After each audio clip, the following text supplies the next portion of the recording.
sheet, and we're going to work through this together. So you'll get to see me, mistakes and all. I did go ahead and put a sum down here because we're not in class to do this together. That normally wouldn't happen, but you should always check to make sure that your T-chart balances. So the first thing I'm going to do is rewrite my balance sheet directly above with a $5,000 deposit. So someone comes in and puts $5,000 in demand deposits. My owner's equity, which is my outstanding stock, is not going to change. So the next step is to reconfigure my required reserves because I do have to meet what the Federal Reserve requires. So reserves are assumed to be 10%. I told you that here. It actually is that in the real world, and that makes it a lot easier to do the math. So thanks, Federal Reserve, which means my required reserves are now $3,500. The next thing I'm going to do is look at things that cannot change. So I'm going to take my existing customer loans, my government securities, and my building and fixtures, things that are not liquid. And I have $30,500.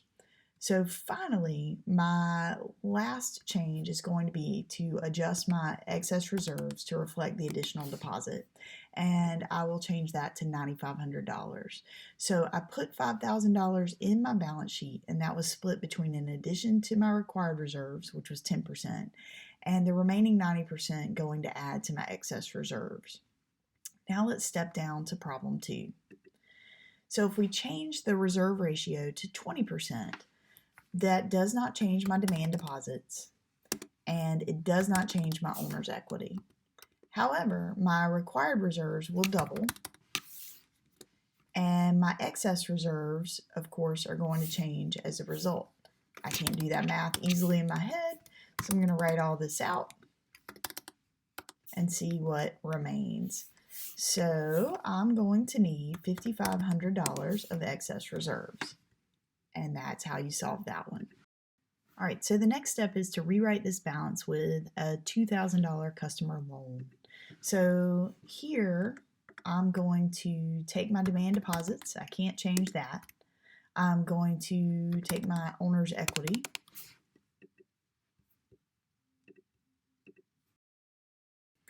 All right, so now we're going to rewrite the balance sheet with a $2,000 customer loan.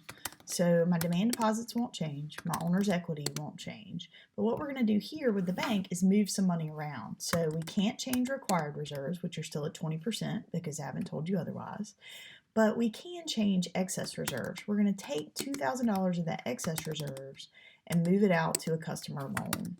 So that's how that money will move, and of course we're still in balance. Next, we're going to rewrite the balance sheet with a $10,000 withdrawal.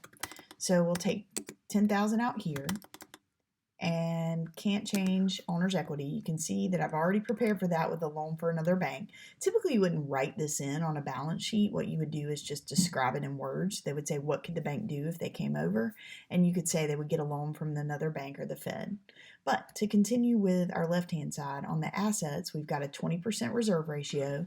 So 10% of 25,000 is 2,500. I'm going to double that to 20%, and that gives me 5,000. Customer loans are 20,000, and government securities are 7,000. Building and fixtures is 2,000. So you can see that I'm over now by $4,000. So at the end of the day, the bank will need to borrow from another bank, which would create a liability for the bank, and bring the sheet back into balance. They can borrow either from another bank or from the Federal Reserve. So notice I always tend to my required reserves first because that is something that has to be met by the Federal Reserve. I cannot lend that out, and it must balance. So then I can borrow, and typically because things happen with banks so quickly and the interest rates on these bank-to-bank loans are very, very low because banks consider each other to have very good credit.